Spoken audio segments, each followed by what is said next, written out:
semuanya, di sini saya akan membahas tentang apa aja sih identifikasi masalah dan peluang dalam pengembangan organisasi di suatu perusahaan. Yuk kita simak. Yang pertama harus dilakukan adalah kita harus mengetahui apa sih hubungan pengembangan organisasi. Setiap proses pengembangan organisasi atau disingkat dengan OD, Organization Development, umumnya dimulai ketika seseorang, anggota organisasi atau unit pengontrak, seorang praktisi yang berpotensi membantu dan mengatasi masalah organisasi. Anggota yang dimaksud dapat berupa manajer, staf spesialis, atau partisipan kunci lainnya, dan praktisi dapat merupakan profesional PO dari dalam atau luar organisasi. Mengklarifikasi sifat fungsi organisasi saat ini dan isu-isu yang perlu ditangani akan menentukan apakah pihak harus menjalin hubungan PO. Sistem klien yang relevan dengan permasalahan tersebut dan kesesuaian praktisi PO tertentu merupakan aspek yang juga harus dipertimbangkan dan diklarifikasi. Berikut ini adalah aktivitas spesifik yang terlibat dalam memasuki hubungan OD.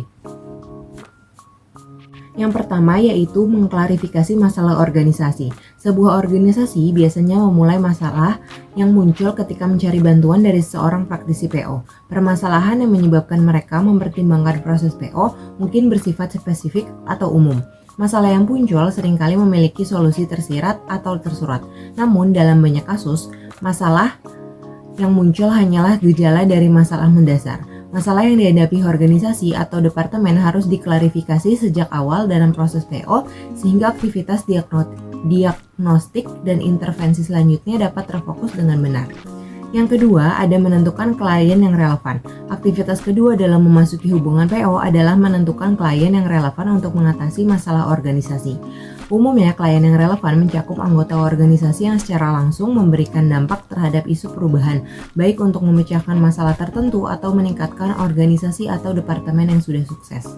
Yang ketiga, memilih praktisi pengembangan organisasi. Kegiatan terakhir yang terlibat dalam memasuki hubungan PO adalah memilih seorang praktisi PO yang mempunyai keahlian dan pengalaman untuk bekerja dengan anggota dalam permasalahan organisasi. Sayangnya, hanya sedikit saran sistematis yang tersedia mengenai bagaimana memilih profesional PO yang kompeten, baik dari dalam maupun dari luar organisasi. Untuk membantu dalam memilih praktisi PO eksternal, organisasi dapat meminta agar proposal diserahkan yang mencakup tujuan proyek, garis besar, rencana tindakan, daftar peran, dan tanggung jawab. Selanjutnya, kita akan masuk ke materi mengembangkan kontrak. Mengembangkan kontrak dalam pengembangan adalah salah satu bagian penting dalam studi pengembangan organisasi. Kenapa sih? Karena perjanjian ini berfungsi sebagai alasan untuk mengawasi hubungan antar pihak dalam asosiasi dan mencapai tujuan bersama. Alasan utamanya adalah mencari tahu pentingnya perjanjian kontrak dalam pengembangan organisasi. Selanjutnya, berkonsentrasi pada jenis kontrak yang digunakan dalam lingkup bisnis dan eksekutif serta menyusun atau melaksanakan dan mengawasi kontrak dengan sukses. Tujuan dari sistem kontrak adalah untuk mendorong perjanjian yang jelas dan disepakati bersama, baik formal maupun kasual. Kesempatan ini merupakan dasar bagi hasil dari setiap upaya perubahan melalui perjanjian energi dalam kerangka klien, dibebani dan dijadikan pusat untuk menggambarkan strategi yang akan mendukung perubahan ideal. Sistem kontrak memberikan struktur dan desain hubungan yang diperlukan. Hal ini menetapkan asumsi yang jelas dan memberikan perasaan yang yakin bahwa pertemuan tersebut kuat dan dapat diandalkan. Mengemban kontrak memerlukan penetapan dan klarifikasi harapan, tujuan, dan hasil dari upaya perubahan, hubungan kerja, peran, aturan dasar, kebutuhan, dukungan, konsultan, dan pengaturan keuangan. Mendefinisikan ruang lingkup, spesifikasi, dan persyaratan keberhasilan. Dari upaya konsultasi, menetapkan proses umpan balik, evaluasi, dan penghentian. Dan terakhir merangkum kontrak dan menuangkan ke dalam bentuk tertulis. Kemudian kita akan menjelaskan apa aja sih langkah mengembangkan kesepakatan atau kontrak dalam pengembangan organisasi. Yang pertama yaitu kita harus menetapkan harapan bersama. Dalam hal ini kepercayaan dan rasa saling menghargai sangat penting bagi hubungan dan pada akhirnya akan menghasilkan hasil dari komitmen. Kemudian yang kedua kita harus memiliki aturan dasar untuk bekerja sama. Langkah kontrak juga mencakup penyusunan aturan dasar atau pedoman kerjasama antara pihak-pihak yang terlibat dalam pengembangan organisasi. Ini mencakup bagaimana komunikasi akan berlangsung, bagaimana keputusan akan diambil, dan bagaimana masalah dan konflik akan diatasi. Aturan dasar ini membantu menciptakan lingkungan kerja yang kooperatif dan efektif selama proses pengembangan organisasi. Pada bagian terakhir ini, kita akan membahas isu-isu interpersonal yang harus diperhatikan oleh seorang praktisi PO untuk menghasilkan kesepakatan dan sukses. Dalam kebanyakan kasus, harapan klien, sumber daya, dan persyaratan hubungan kerja tidak sesuai dengan persyaratan penting dan diinginkan praktisi PO. Mengatasi isu-isu interpersonal dengan baik bisa membantu hubungan dan membangun hubungan yang sehat, mengurangi konflik, meningkatkan komunikasi, dan menciptakan lingkungan yang lebih positif. Berikut adalah isu-isu interpersonal yang perlu diperhatikan oleh seorang praktisi product owner atau PO untuk menciptakan kesepakatan yang sukses, disertai dengan contoh kasus untuk setiap isu-isu interpersonalnya sehingga kalian mudah untuk memahaminya. Yang pertama ada komunikasi yang efektif. Kasusnya, seorang PO memiliki visi produk yang kuat tetapi gagal untuk mengkomunikasikan dengan jelas kepada tim pengembang. Tim menghabiskan waktu berbulan-bulan mengembangkan fitur yang tidak sesuai dengan harapan pemangku kepentingan. Kemudian penjelasan yang bisa kita dapati yaitu kurangnya komunikasi yang efektif dapat mengakibatkan ketidakpahaman dan kebingungan dalam tim yang akhirnya merusak kesepakatan dengan pemangku kepentingan. Yang kedua ada contoh dari kolaborasi tim. Kasusnya dalam sebuah tim pengembangan beberapa anggota tidak merasa dihargai dan kurang termotivasi untuk berkolaborasi. Ini mengakibatkan kurangnya koordinasi dan produktivitas yang rendah. Kemudian penjelasannya yaitu kolaborasi yang buruk dalam tim dapat menghambat kemajuan pengembangan produk dan menyulitkan pencapaian kesempatan yang sukses. Kemudian yang ketiga ada manajemen prioritas. Kasusnya seorang PO seringkali mengubah prioritas produk tanpa alasan yang jelas, yang menyebabkan frustasi di antara tim pengembang. Ini mengganggu rencana pengembangan yang telah ditetapkan. Kemudian penjelasan untuk permasalahan ini yaitu ketidakstabilan dalam manajemen prioritas dapat menghambat efisiensi tim dan membuat pemangku kepentingan kehilangan kepercayaan terhadap kemampuan PO untuk membantu kesepakatan yang konsisten. Kemudian yang keempat ada keterlibatan pemangku kepentingan. Kasus yang dimiliki pada masalah ini yaitu seorang PO jarang berinteraksi dengan pemangku kepentingan dalam selama pengembangan produk. Hasilnya ketika produk diluncurkan, pemangku kepentingan merasa tidak puas karena kebutuhan mereka tidak terpenuhi. Kemudian penjelasan untuk masalah ini yaitu ketidakcukupan keterlibatan pemangku kepentingan dapat mengakibatkan ketidaksesuaian produk dengan harapan mereka dan mempersulit kesepakatan yang memadai. Kemudian yang kelima ada manajemen konflik. Kasus yang dimiliki pada manajemen konflik ini yaitu tim pengembang mengalami konflik berulang kali berkaitan dengan pendekatan teknis yang harus diambil. Konflik tersebut tidak diselesaikan dengan baik dan menghambat kemajuan produk. Kemudian penjelasan yang dimiliki untuk masalah ini yaitu ketidakmampuan PO untuk mengatasi masalah konflik dengan efektif dapat mengakibatkan kebutuhan dalam pengembangan produk dan menolak kesepakatan dengan pemangku kepentingan. Selanjutnya kita masuk ke dalam pengambilan keputusan yang informatif. Kasus yang dimiliki yaitu seorang PO memutuskan untuk menambahkan fitur baru ke dalam produk tanpa memiliki data penggunaan yang cukup.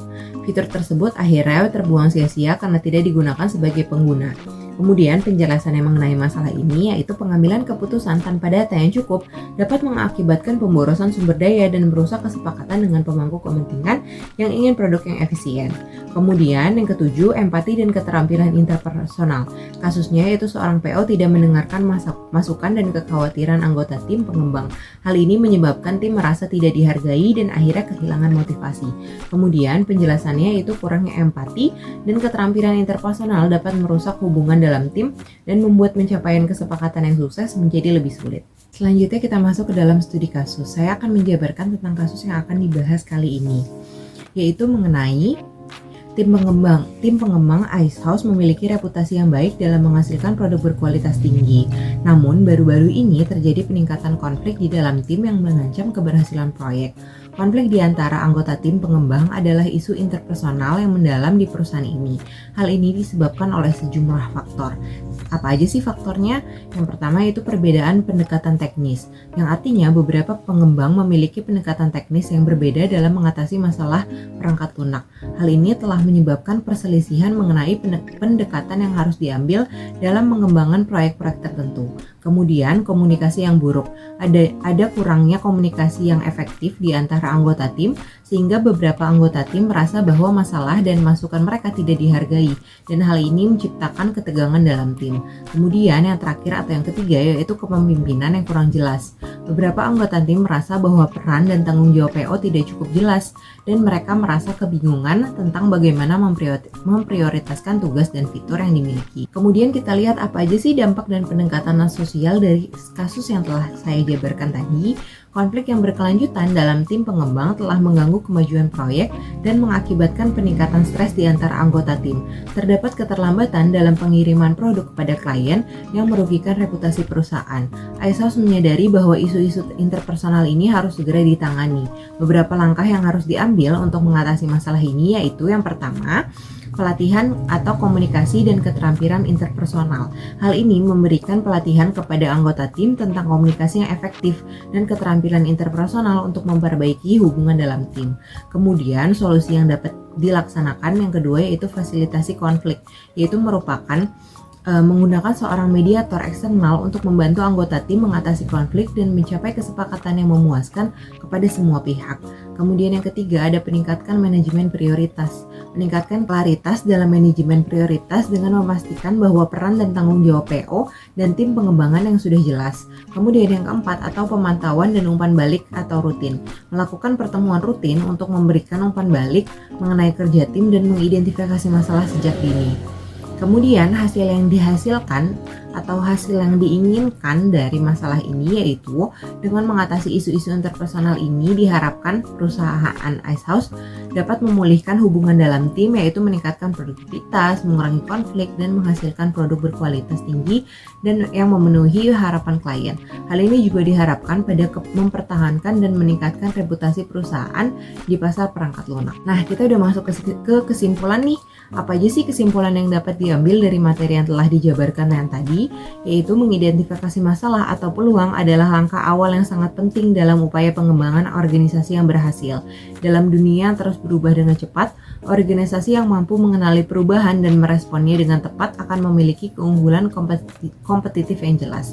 Dalam dunia yang terus berubah, identifikasi masalah atau peluang adalah kunci kesuksesan organisasi. Dengan mengambil langkah-langkah yang tepat dalam proses ini, organisasi dapat memposisikan diri mereka untuk menjadi lebih responsif, inovatif, dan berkelanjutan dalam jangka panjang. Hal ini memberikan kesempatan bagi organisasi untuk terus berkembang dan mencapai tujuan mereka dengan lebih efektif. Kemudian, saran yang dimiliki dari masalah ini dan atau saran yang dibutuhkan dalam permasalahan atau materi yang telah dijabarkan tadi yaitu berupa dalam menghadapi tugas identifikasi masalah atau peluang untuk pengembangan organisasi, ada beberapa langkah kunci yang perlu diikuti. Pertama-tama, pilih dengan bijak organisasi yang akan diteliti, pastikan ada kepentingan dan relevansi dalam konteks identifikasi masalah atau peluang. Kemudian, lakukan analisis menyeluruh tentang kondisi internal dan eksternal organisasi.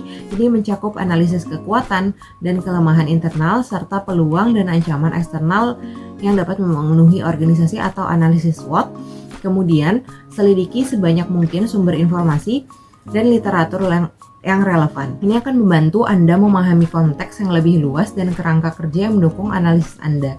Jangan lupa untuk melakukan wawancara atau survei dengan anggota organisasi atau pemangku kepentingan yang dapat memberikan wawasan langsung. Setelah Anda mengumpulkan data yang cukup, prioritaskanlah masalah atau peluang yang paling penting dan strategis bagi organisasi. Saat merumuskan solusi atau rekomendasi, pastikan bahwa solusi tersebut dapat diimplementasikan secara praktis dan sesuai dengan sumber daya yang ada.